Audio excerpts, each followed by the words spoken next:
West Coast Cookbook and Speakeasy with Chef Justice Putnam. Netrootsradio.com.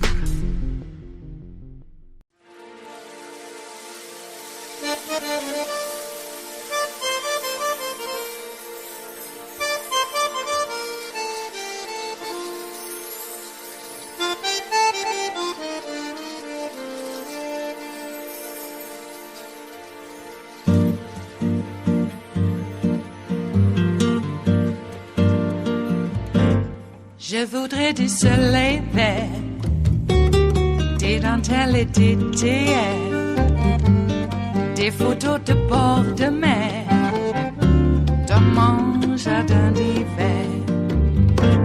Je voudrais de la lumière, comme en Nouvelle-Angleterre. Je veux changer d'atmosphère, dans mon jardin d'hiver. À fleurs sous la pluie de novembre, tes mains qui courent, je n'en peux plus de t'attendre. Les années passent, qu'il est loin, là je tombe. Nul ne peut nous entendre. Je voudrais du Fred Astaire, revoir un latte Goël. An economy that's incredible. We have an economy that's so fragile. And the only reason it's running now is it's running off the fumes of what we did, what the Trump administration. It's just running off the fumes. And when there's a crash, I hope it's going to be during this next 12 months, because I don't want to be Herbert Hoover. Oh, okay. So Donald Trump hopes millions of Americans lose their money from their 401ks and retirement savings within the next 12 months. So he doesn't look bad. We have a lot to get to this morning, including a key hearing today for Trump's claim of presidential immunity in the federal election interference case. We're going to have expert legal analysis on that in just a moment.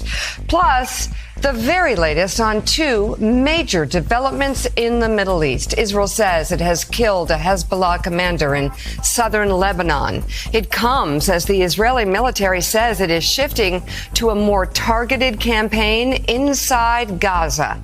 Retired four-star Navy Admiral James Stavridis will join us with more insight on both of those stories. Good morning and welcome to Morning Joe. It is Tuesday, January 9th. With us, we have former aide to the George W. Bush White House and State Department's Elise Jordan. Pulitzer Prize-winning columnist at the Washington Post, Eugene Robinson, is with us here in Washington. Also here in Washington, U.S. Special Correspondent for BBC News, Katty Kay, who will be with us in just a moment. And Joe, you gotta love the former president. Again, so worried about his image. He's hoping people lose their retirements now rather than later. There were so many things wrong with what he said, so many. Well, what you got to love is that he's once again exposed himself to show just how horrific of a public servant he would be. This is a guy that admitted on television, because he's so focused on himself, that he wants Americans to hurry up and lose their jobs. He wants them to lose their savings. He wants them to lose their 401ks. Yes, he wants their retirement accounts to be shattered over the next 12 months. He's that desperate to be elected. Now, if you talk to economists from left to right, they will tell you this economy is stronger than it's been. It's more resilient than they ever expected it to be. That this economy, you even had conservatives. You had Gerard Baker, a no fan of Joe Biden, saying one of the big winners of 2023 last year was the United States economy. And it is strong. And Gene Robinson, I feel I must go to you on this question, only because I just think you're going to be at the top of your game, because your Wolverines won their first national championship this century. It must be very exciting. It is very exciting. It's terrific. It was amazing. Of course, I stayed up to watch the game, and then I stayed up to watch the presentation of the trophy, and so and I'm awake, right? Okay. Because this does not happen every year. And it was a great team. It was a great game, and the better team won last night. So go blue. Yeah, it was quite a run. Caddy K. It's hard to imagine. Again, people in Britain has its own problems, but people across the world, they used to look at the United States before Donald Trump as a really stable force. We now have in the New York Times an article comparing Brazil with the United States. And actually, the Brazilian people are condemning the riots at their capital. Caddy, are you there, Caddy? I am. She's been here the whole time. Magic. That was me. That was me calling for Caddy. So you have the New York Times article comparing Brazil with the United States. Now, the United States used to come out on top on that comparison, but now they're talking about the reaction of the public to riots against the Capitol. And the Brazilians have all predictably come out and said, it's a bad thing. We don't want our capital overrun by rioters, by a guy who's trying to steal the election. And yet here we are, shockingly enough, 3 years later, and you have a large chunk of Donald Trump supporters actually supporting the riots, saying that they were that they weren't as bad as we're all saying they were, that many were peaceful protests. And that's just a lie. And what are they willing to do for this guy who is hoping they lose their retirement accounts over the next 12 months and that the economy goes into a depression so he can get reelected? Yeah, so that he doesn't have to be Hoover and it all goes into a recession or have an economy crash just after he gets into office. That was a weird comment, wishing economic catastrophe on the American people. But could it happen just before I'm elected rather than just after I'm elected? You're right. I mean, Bolsonaro kind of copied the Trump playbook, and the Brazilian people had a very different reaction. There's a certain amount of revisionism. It's so interesting looking at the polls here around January the 6th in the States at the moment, but not just amongst American voters who, we all were there. And I think every time we play it, we probably do the country a service where we remind people of what it looked like on that day and how shocked by and large this country was and how shocked members of Congress in the Republican Party were. And I think that's the critical thing, is that it's not just the public that might be, and Trump supporters that may now be saying, well, actually, January the 6th was a sort of nice walk in the park and it was fine. It's also those members of Congress who came out the day afterwards and said this was a terrible event, as Elisa Stefanik said, that should be prosecuted to the fullest extent of the law. And what a different tune they're singing today.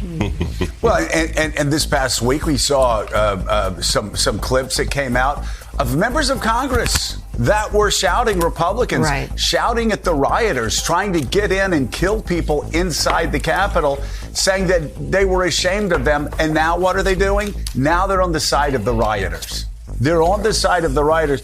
But, there was a big debate, and you saw it across the papers, Washington Post, Wall Street Journal, New York Times this past weekend over how should the media react to Donald Trump. Well, the way the media should react to Donald Trump is to stop acting like when he says things that it's a throwaway line. It's normal. There's nothing, Elise, normal about yesterday, us playing the clip. There's nothing normal about Donald Trump saying that Abraham Lincoln blew it, that Abraham Lincoln should have negotiated with slaveholders and negotiated slavery away so he could have avoided the Civil War.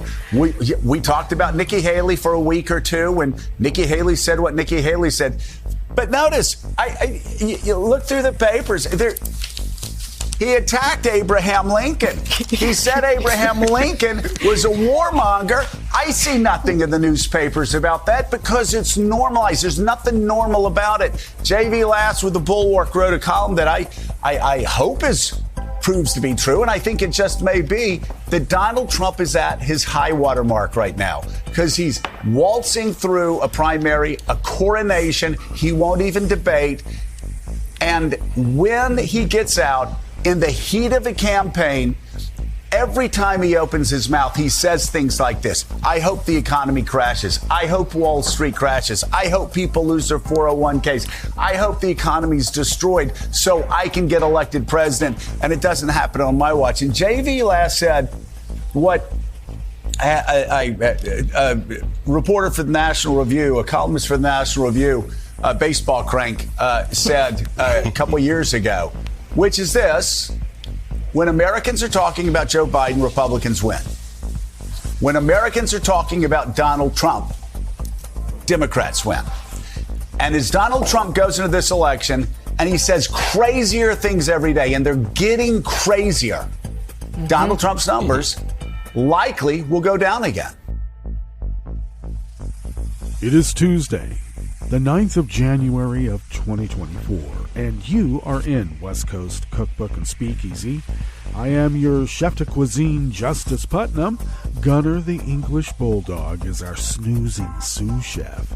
Precious, our little Yorkie, is the door girl, and she will be seating you directly for our especially special, daily special, Tarrytown Chowder Tuesdays. Did you know that a small scant dash, a mere pinch of hot smoked Hungarian paprika will make all the difference in the world? And it always has, and it always will. Did you not know that? Well, it's my tag for Tuesday, so there. Now you do. All right.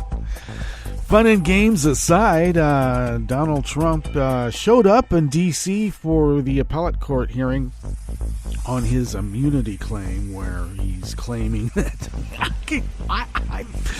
I'm appointed by God.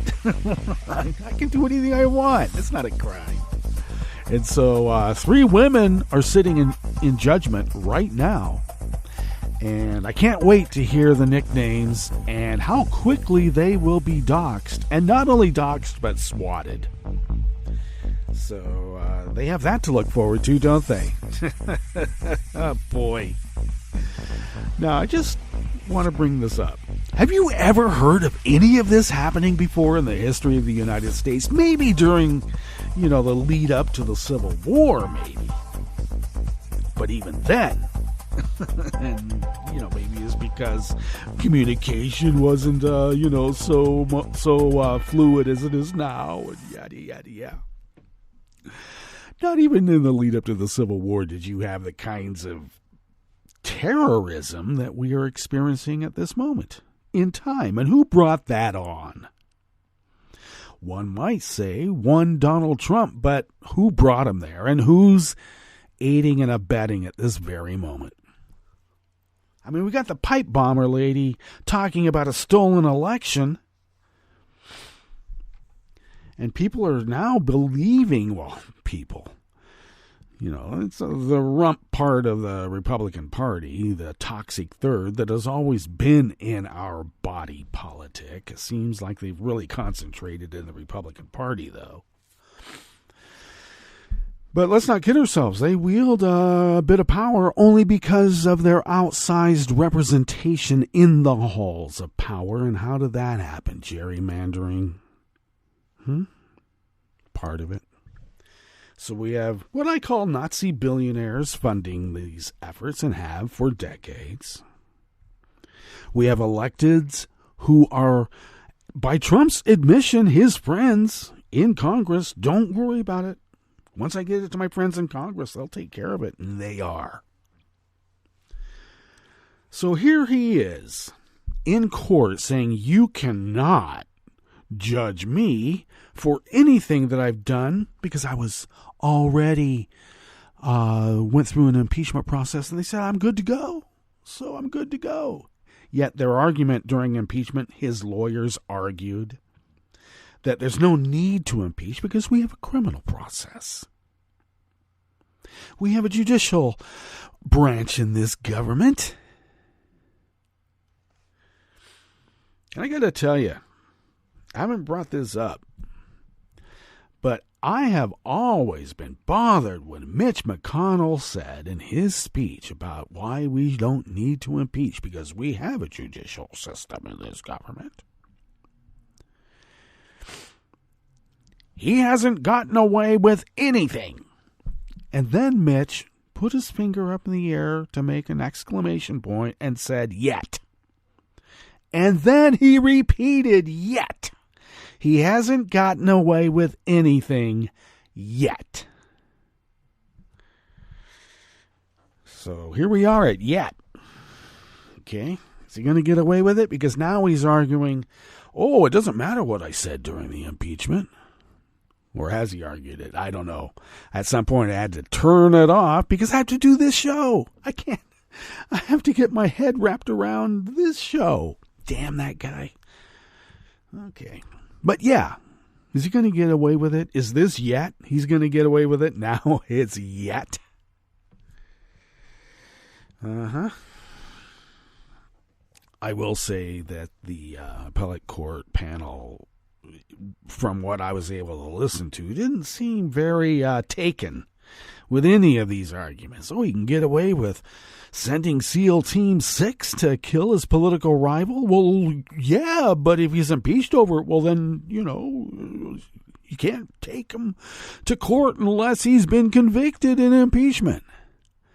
Now, this is another thing that bothers me. Okay? Every civics class I took, because they were required growing up when we were kids. I don't know, maybe, did you not get civics? We had like a pretty rigorous civics course growing up when I was growing up. And part of those civics lessons was that the impeachment process is not a judicial process. It is a political process. And we heard that all during those two impeachments we just experienced. Because if this guy Sauer is going to argue in front of an appellate court that the impeachment process is indeed a judicial process, that precludes that the jurors are not being bought off. Because we saw what happened in the Senate.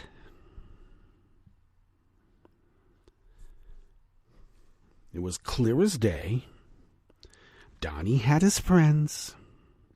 But that's not how a court of law works. And when a juror is found to be on the take, they go to jail.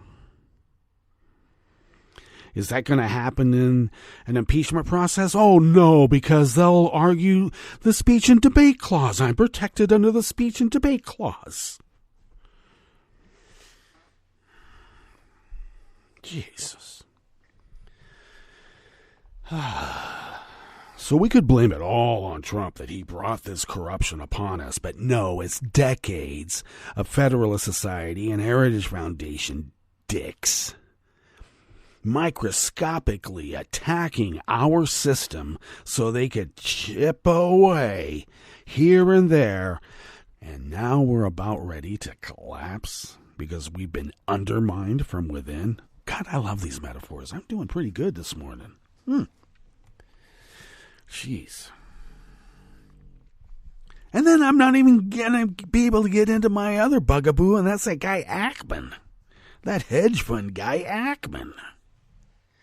This guy writes like what I'm calling, it used to be War and Peace, but now it's War and Pieces of My Heart. A chapter. I thought he was writing a whole, like one of those long threads was the book. No, it's only a chapter. And I don't even think it's even a chapter yet. It's just long-winded whine. Oh, my wife's an introvert. Why are you doing this? Oh, you know why, pal? Because you've been out in public saying, we don't want diversity, equity, and inclusion. If that happens, my hedge fund monies that have elevated me to wherever it is that I am on top of the world will be diminished. Because other people are brought up to my level. How dare they? There was an effort to get rid of Gay from Harvard long before she was even appointed to the position. Okay? And who was leading the efforts? People like Ackman. If not Ackman himself. They didn't want a black lady leading their hollowed out institution. Okay. Man, we're not quite used to Jews being rammed down our throats, and this guy's a Jew. Okay? I mean, I think he's Jewish. I think he claims that. He was kept out. He would have been kept out. And now he's whining about diversity, equity, and inclusion. Oh my God, it's so... And I love that there's now this argument between equality and equity. All right. Equity. Equity means that, they're going to be on par with the rest of us, and we can't have that. We need to have class distinctions. Which, in my civics class, I don't know about you, but I thought we were supposed to be, quote, a classless society, and that's what makes a representative democracy work. The power of the most powerful is equal to those living on the street because a vote is a vote. And now they're arguing, no one is equal. Equality is a commie plot. It's woke. Yeah, thanks a lot. Okay. And I'll just sum up to tie this all together because Ackman is a hedge fund gambler. Okay, he doesn't work, he gambles. Let's be clear about this. Though they, make some orders. Because it was the hedge fund people, the financiers who took over Boeing from the engineers. And now we're finding out that for all those decades that it was run by the engineers, it was a revered company. And they made everything in-house. And then the financiers decided to come in, and what do they do with hedge fund behavior? They start firing people. They start laying people off because they got to cut costs. So we're finding out that bolts weren't tightened.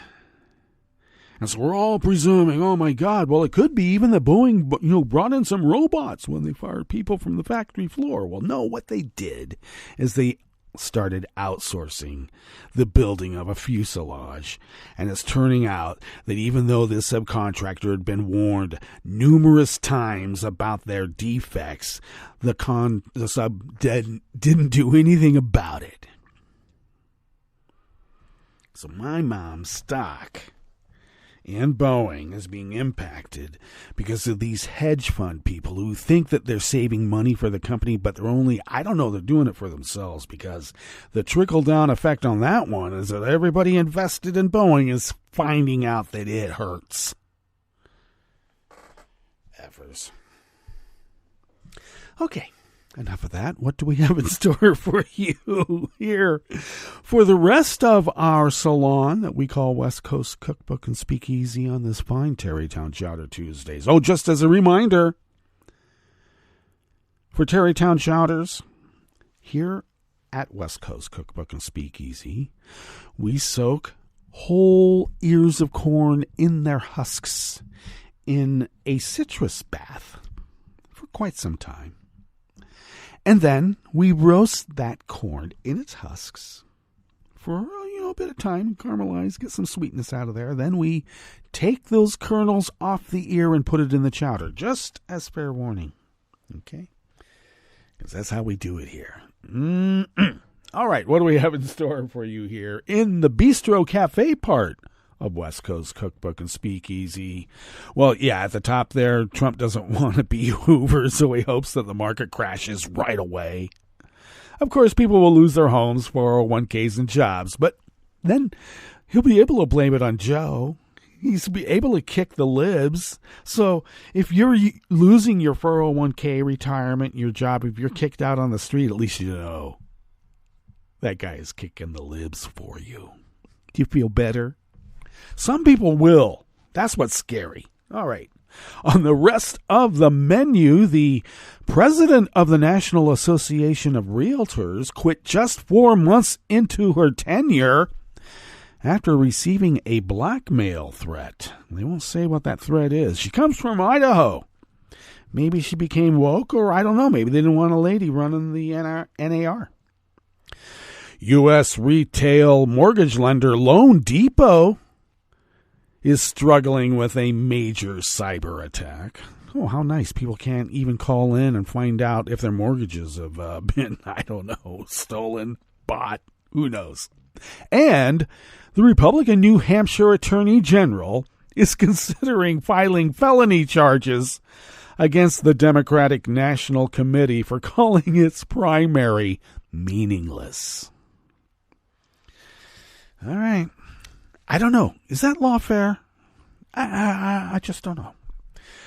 After the break, we move to the chef's table, where China says it has detained an individual accused of collecting state secrets on behalf of Britain's foreign intelligence agency, MI6. And opposition leaders in Italy demanded an investigation after several hundred black shirts gave the outlawed fascist salute at a Rome rally. All that and more on West Coast Cookbook and Speakeasy. Bon appetit.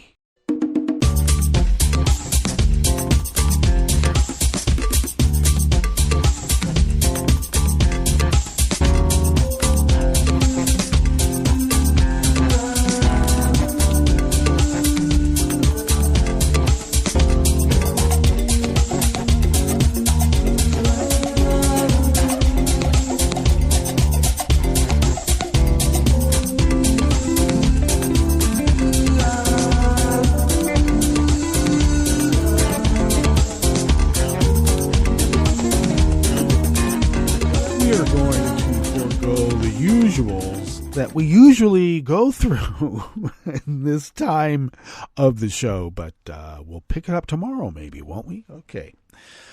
This first offering here in the Bistro Cafe of West Coast Cookbook and Speakeasy is by A.J. McDougall out of the Daily Beast. The president of the National Association of Realtors resigned from her position after receiving a blackmail threat. The organization announced yesterday, Monday, a surprise departure that comes just 4 months into her tenure.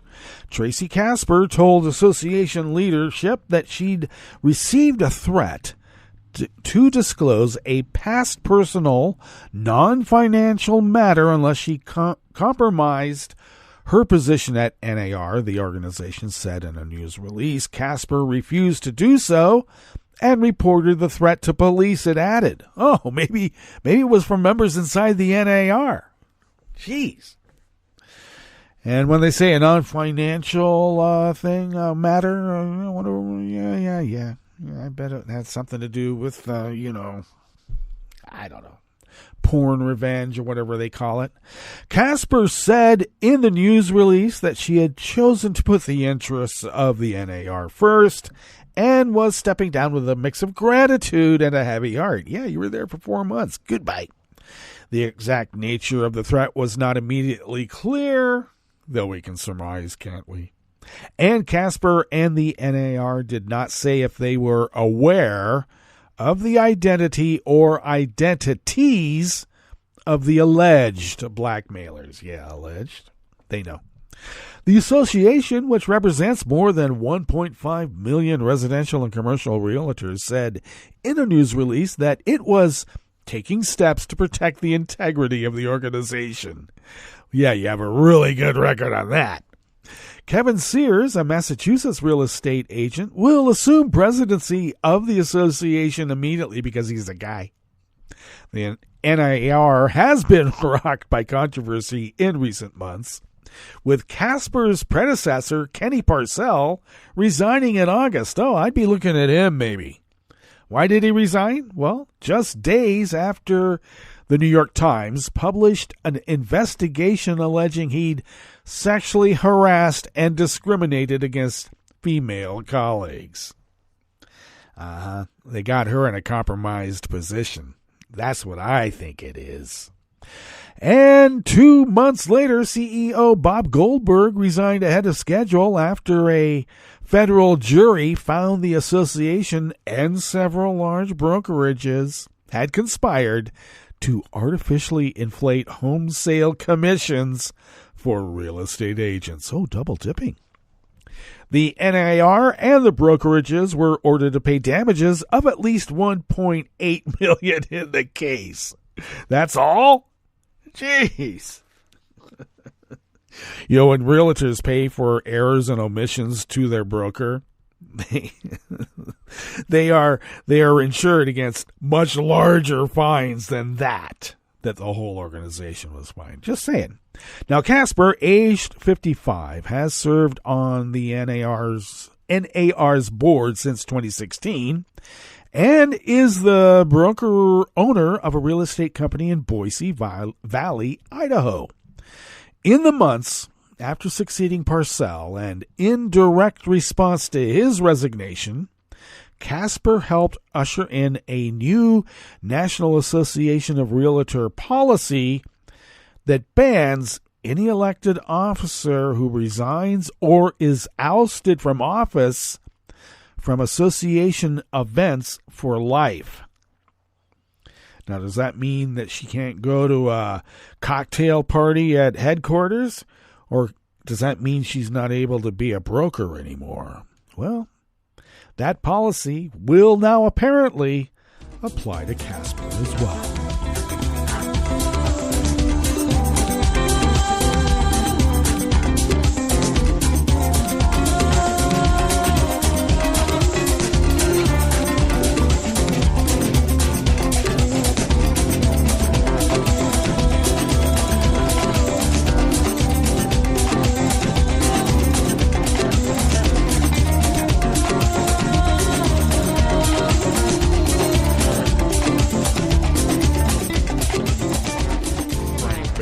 Of the Associated Press brings us this next offering here in the Bistro Cafe of West Coast Cookbook and Speakeasy, Tarrytown Chowder Tuesdays.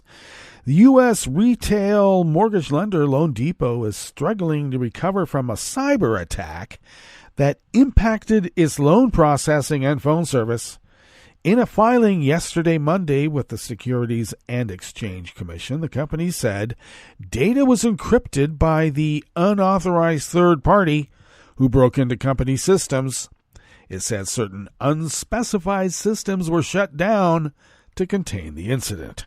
The Irvine, California company said it had contacted law enforcement and was still assessing how the attack might affect its bottom line. The incident bore all the hallmarks of a ransomware attack, but company spokesman Jonathan Fine would neither confirm or deny that possibility. The attack apparently began over the weekend. Loan Depot would not say whether any corporate or customer data was stolen during the break-in or when it was discovered. Ransomware criminals typically steal data before activating malware that scrambles data with encryption. That way, the criminals can extort the target even if it is able to quickly restore its networks from backups. Loan Depot told customers on his website that recurring automatic payments were being processed and that they could make payments by phone. Founded in 2010, Loan Depot calls itself the nation's fifth largest retail mortgage lender, with more than $140 billion in outstanding loans and 6,000 employees, servicing more than 27,000 customers each month.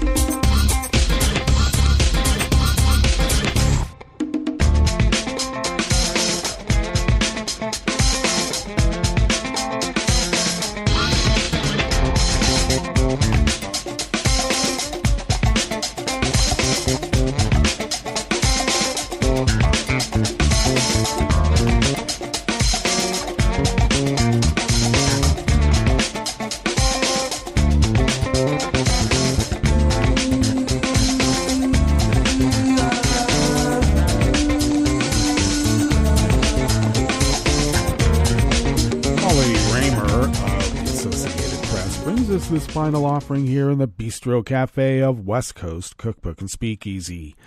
New Hampshire's Attorney General yesterday, Monday, ordered National Democratic Party leaders to stop calling the state's unsanctioned presidential primary meaningless, saying doing so violates the state law. The cease and desist notice came 3 days after the co-chairs of the Democratic National Committee's Rules Committee told New Hampshire party leaders to educate the public that January 23rd is a non-binding presidential preference event and is meaningless. In a letter to Chairman Ray Buckley, they also called the primary detrimental and said non-compliant processes can disenfranchise and confuse voters. But Attorney General John Formella said it's the DNC that is in danger of harming voters. Formella, appointed by Republican Governor Chris Sununu, did not say whether he is considering criminal charges, which means he is, but his office later said he hasn't ruled it out, which means he's going to do it. He released a statement saying the comments amount to an illegal attempt to deter voters from participating in the primary and cited state laws against criminal solicitation and voter suppression. The latter, a felony, makes it illegal to attempt to deter someone from voting based on fraudulent, deceptive, or misleading information. Well, your primary is meaningless. I'm sorry. Them's the facts. Regardless of whether the DNC refuses to award delegates to the party's national convention based on the results of the January 23, 2024 New Hampshire Democratic presidential primary election, this New Hampshire election is not meaningless, Formella said. Statements to the contrary are false, deceptive, and misleading. Don't they always just love throwing words back at you, just like Pee Wee Herman? Voter suppression, give me a break. All right, let us now go to our break, and when we get back from that break, we will go through weather from around the world, and we will finish up with the stories that we have curated for you today. You are listening to West Coast Cookbook and Speakeasy. We will be right back. You are listening to netrootsradio.com. Please hang up and try again.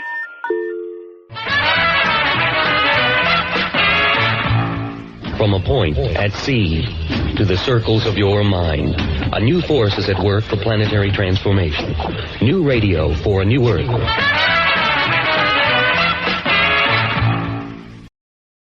This is OPB. I'm Crystal Ligori. The Pacific Northwest has been a hub for coffee culture for nearly a century. But even still, it may surprise you to know that we've got scientists here whose entire field of study is the chemistry of coffee. Christopher Hendon is an associate professor at the University of Oregon who has the appropriate nickname of Dr. Coffee. And now he and a team of volcanologists have found a way to up your coffee game by adding just a little spray of water before you grind your beans. He joins me now to explain. Christopher, hello. Hi, Crystal. Thanks for having me. My pleasure. So I know the research your team has done centered around this idea of adding just a little bit of water to the coffee beans before they're ground. I understand some coffee pros are already doing that, but no one actually studied the why behind it until now. Yeah, that's right. Actually, this is a really nice example of academic research being inspired by some industrial know-how. So when you grind coffee, the process creates a tremendous amount of static electricity. And this has been a known problem in the coffee industry and other industries for that matter for a very long time. The practitioners that basically baristas, if you like, have been trying to mitigate this charging. About maybe 10 years ago, the idea was originally posited that maybe 1 or 2 drops of water on the whole beans would seemingly reduce the charge. Perhaps it was never charging in the first place in the grinder, or perhaps the water was just creating a surface layer on the coffee grounds themselves. They didn't really know, but the observation generally was that you were seeing fewer charged particles, so there was less mess. So we were inspired by this because that is obviously a nice scientific example of a macroscopic observable, like less mess on my counter. Right. Yeah, right. But then something happening on the microscopic level, like, for example, maybe no charges were ever formed. And we wonder why that is. What could possibly be giving rise to that? What does your research mean for coffee drinkers when we're figuring out what kind of beans to buy? Because I know that different roasts have a different amount of moisture in them already. Generally, coffee starts out somewhere around 10% internal moisture. And then you roast the coffee, turning it brown and eventually maybe even black. And as you roast it darker and darker, you're driving out more and more water. And so generally we find that for dark roast coffees, they're going to charge a lot more and a lot more negative. Whereas light roast coffees actually do charge as well, but sometimes they even charge positively. And so this is a pretty interesting phenomenon because it's very rare to find a material that can not only charge a lot, but also change its polarity from positive to negative depending on its chemical composition. And so generally the idea here is that if you're going to add a little bit of water, you're going to see the greatest impact in charge reduction for darker roast coffees because those are the ones that have the most charge. But you'll also still see the impact for light roast coffees as well, of course, because we've all experienced that where the light roast, you grind them and they go everywhere too. Yes, I definitely have coffee chaff like all over my countertop after I grind. I do have a little bit of a background in coffee myself, but it has been a minute since I was pulling shots at a cafe. So what are the real world applications of the study, both for a home setting, but also in a cafe? So I'll start with the home setting. I mean, fundamentally, the biggest advance here for the average user is going to be that the addition of a single drop of water, or as little as a single drop of water, is going to make a marked difference in the amount of static dust that's generated while grinding. And so this means that when you grind your beans, you're not going to see that stuff stick to the surface of the grinder and cover your counter and so forth. So fundamentally, it's just cleaner. In the industrial setting, it's a little more complicated because if you're thinking about the brew situation that would give rise to the biggest difference in having the particles be freely flowing from one another versus being clumped, that's in espresso. But in an espresso format in a cafe, they're using grinders that have to go through a tremendous amount of coffee during a busy period in the morning, for example. Mm-hmm. So right now, there's actually not a technology on the market that is going to introduce water to those beans as you're grinding in a busy cafe. It's not something that you're going to see in most cafes, in most environments for quite some time. But the cafes themselves are the place that stand to benefit the most because if you can extract more from your coffee, that leads to a direct monetary savings for the industry. You're a chemist and Dr. Coffee by profession, but for this study, you also teamed up with volcanologists on the UO campus. Volcanoes aren't exactly what I immediately think of when I think of coffee, so can you tell me more about how that science overlaps? This is a great example of a fruitful collaboration. I built the coffee lab in the public space on campus, and I encourage the listeners, by the way, to come and visit us because that's part of our science outreach program. And in one of our outreach activities, the volcanologists were there and were observing this static charge being generated during grinding and considered this in the context of their work. Now, basically, when a volcano erupts, it creates a plume of ash that gets ejected into the atmosphere. And sometimes the ash is so charged and staticky that you see lightning discharges above volcanoes. And actually, the amount of charge and these discharge events are very useful for studying the inside of the volcanic plume, where, of course, you can't fly a helicopter or send a drone because you're, in the middle of a volcano. So instead, you can use the charge to learn something about the topology of the volcano. And they basically simulate eruptions in the laboratory with a small plume of dust that gets ejected into a box, and they study the charging.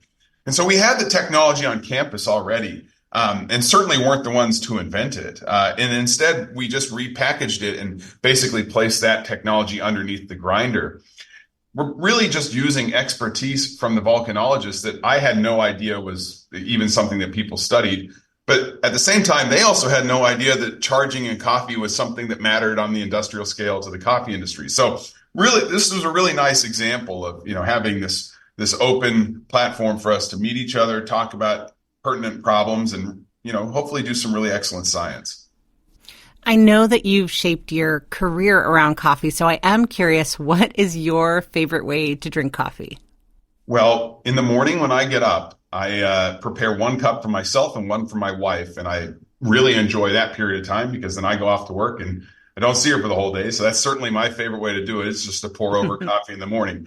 But you have to remember, I work in a coffee laboratory as well. And so every day I'm surrounded by students, excellent undergraduates and graduate students that are working with coffee, and they're always producing extracts that are worthy of tasting. And so my favorite one is the one that makes the students really excited. They have that aha moment and they realize this is why they're interested in this topic, because there's flavors and sort of novel science that they're unpacking, but they're able to taste the difference in their science. And that's a really unusual but fun opportunity that sets coffee science apart from typical chemistry. Christopher, thank you so much for joining me today. Oh, my pleasure. Thank you.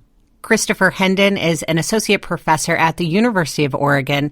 His team's study on reducing static charge in coffee is featured in the science journal Matter.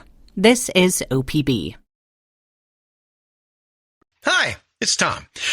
Could we humbly suggest your donation to netrootsradio.com? All we've got to run this 24-hour powerhouse of progressive resistance radio is what comes out of our own wallets. And you are our biggest donor. It doesn't take much, $3, $5. Just go to the bottom of our netrootsradio.com page and hit our secure donate button. Heck, you can even make a recurring contribution. So donate what you'd like at the bottom of our netrootsradio.com's homepage. Because you are our biggest donor. netrootsradio.com. Together, we are Resistance Radio.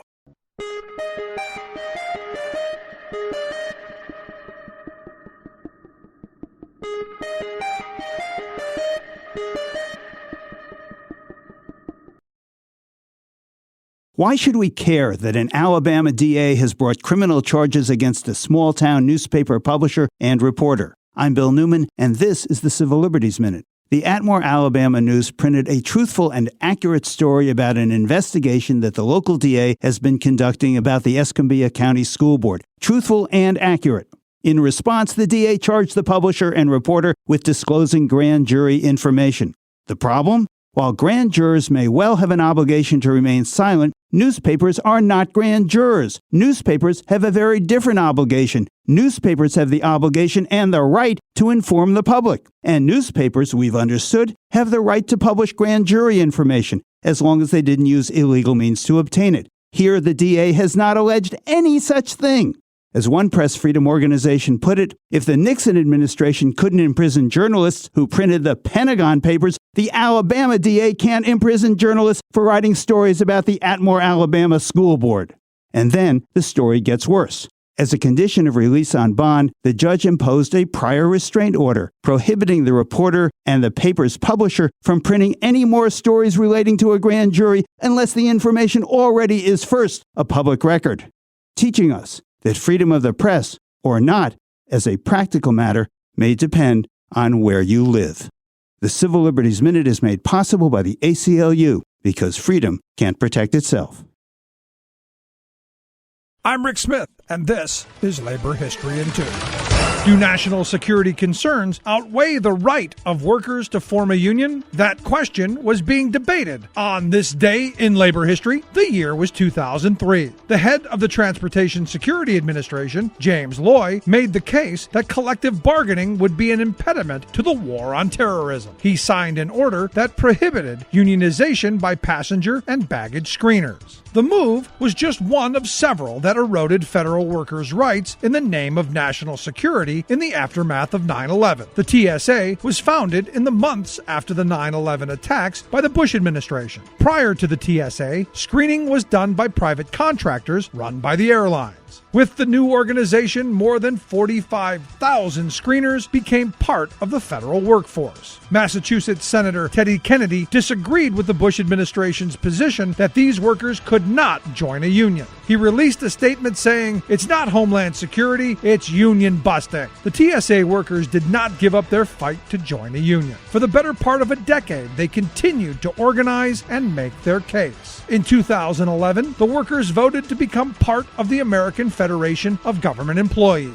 It was the largest union election by federal workers in United States history. There are limitations to the union, however, such as the screeners cannot go on strike, but the union can advocate for safe and fair workplace conditions. When the union was finally recognized, President of AFGE John Gage issued a statement. He declared, "Today marks the recognition of a fundamental human right for 40,000 patriotic federal employees who have been disenfranchised since the inception of the agency. Today, nearly 16,000 screeners have joined the union." Like what you hear? Check out more at laborhistoryin2.com.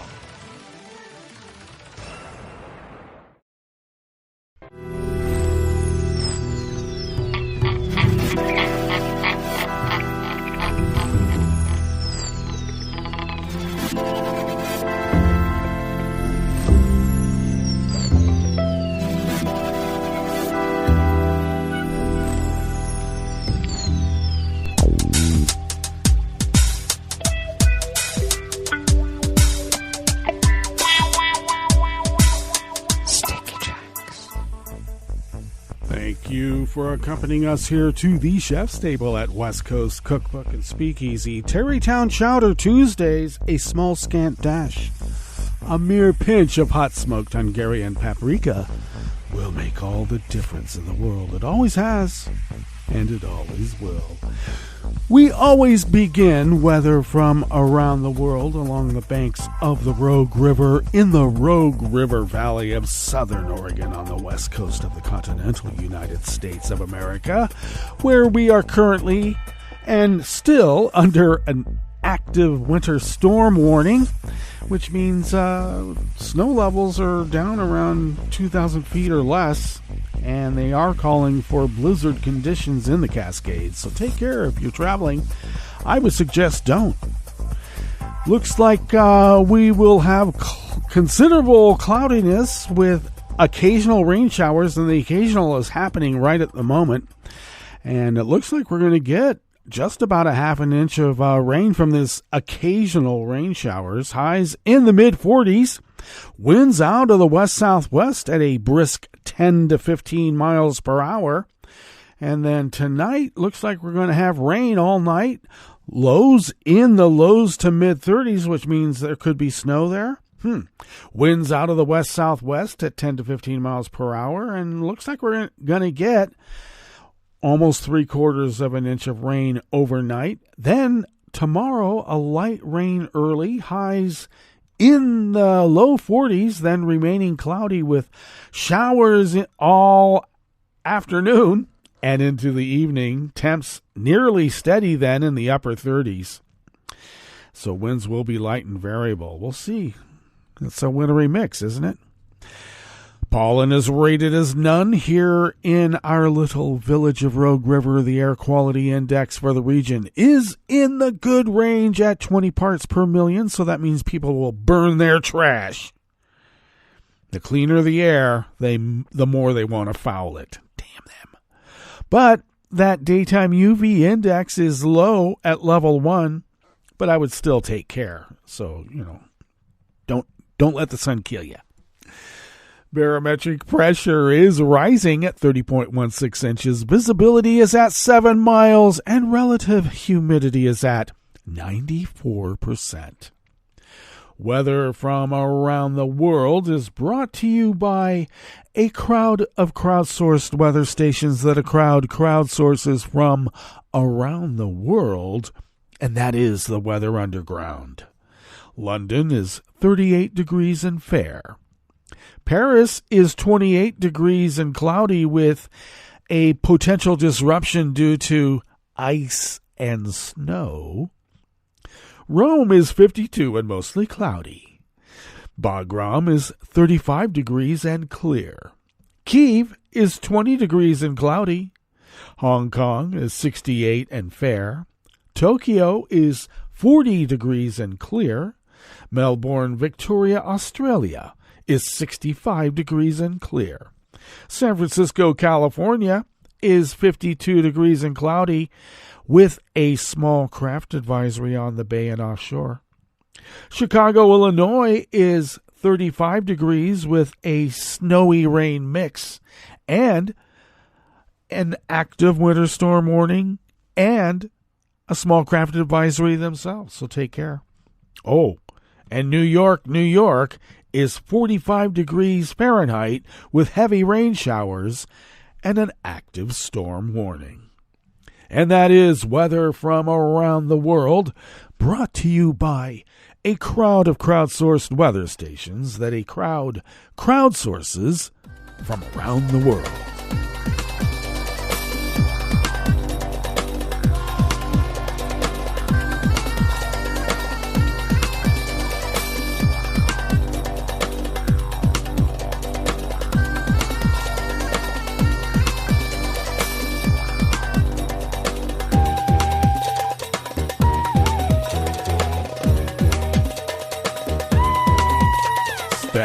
World Desk of the Associated Press brings us this first amuse-bouche here at the chef's table at West Coast Cookbook and Speakeasy.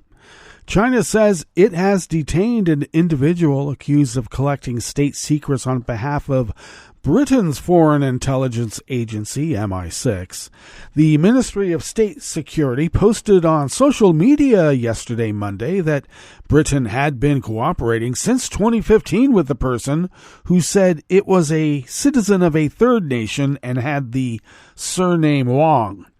The ministry said Wong had received training in intelligence gathering, was provided with equipment, and had collected numerous state secrets on repeated visits to China. No other information on the intelligence gathering was given, nor did the ministry say when he or she had been detained or where they were being held. The definition of state secret is not clearly defined under China's opaque political and legal system, and many consulting and advisory firms have been investigated for obtaining data that would ordinarily be in the public record, particularly if they were shared with foreign entities.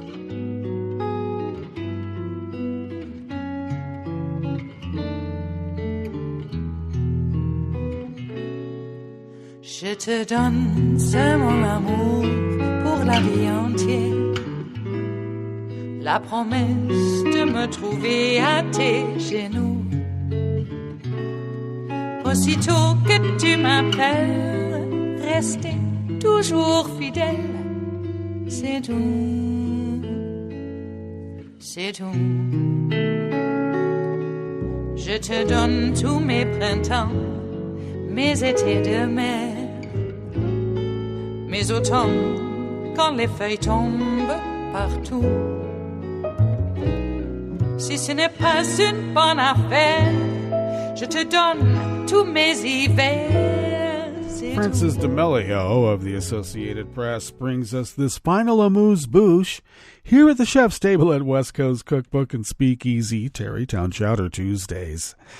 Opposition politicians in Italy yesterday, Monday, demanded that the government, headed by far-right Premier Giorgia Meloni, explain how hundreds and hundreds of demonstrators were able to give a banned fascist salute at a Rome rally without any police intervention. The rally on Sunday night in a working-class neighborhood commemorated the slaying in 1978 of two members of a neo-fascist youth group in an attack later claimed by extreme left militants. At one point in the rally, participants raised their right arm in a straight-arm salute that harks back to the fascist dictatorship of Benito Mussolini. Under post-war legislation, use of the fascist symbol, including the straight-arm salute, also known as the Roman salute, is banned. Democratic Party Chief Elly Schlein, who heads the largest opposition party in the legislature, was among those demanding that Meloni's Interior Minister appear in Parliament to explain why police apparently did nothing to stop the rally. Schlein and others, outraged by the use of the fascist salute in the rally, noted with irony that last month when a theater goer at La Scala's Opera House's premiere shouted, "Long live anti-fascist Italy," the man was quickly surrounded by police from Italy's anti-terrorism squad. If you shout, "Long live anti-fascist Italy" in a theater, you get identified by police. If you go to a neo-fascist gathering with Roman salutes and banners, you don't, said Schlein in a post on the social media platform X that we all know as Twitter. Then she added, "Meloni has nothing to say." Leaders of Italy's tiny Jewish community also expressed dismay over the fascist salute. Well, that brings us to the end of our broadcast period for the day, but you do know Netroots Radio broadcasts on, and we will meet up here tomorrow for Smothered Benedict Wednesdays. So do stay tuned to Netroots Radio all day and all night for all the breaking news as it breaks, and we will meet up here tomorrow, right here in West Coast Cookbook and Speakeasy. Bon appetit.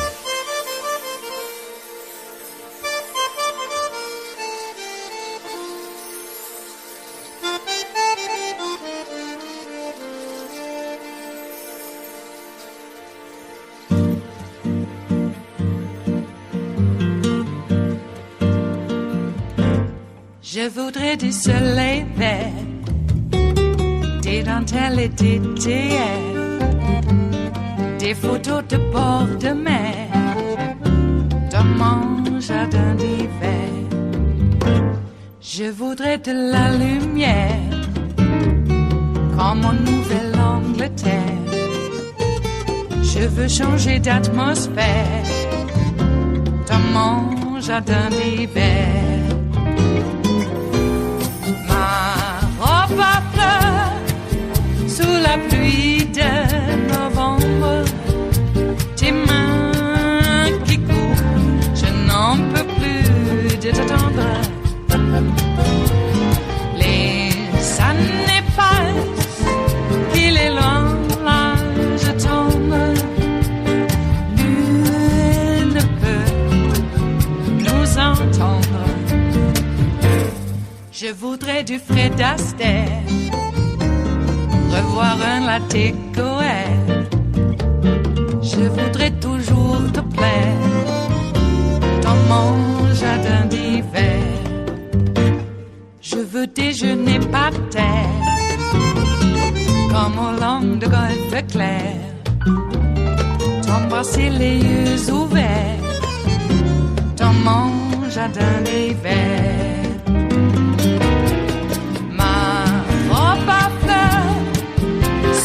Pluie de novembre, tes mains qui courent, je n'en peux plus de t'attendre.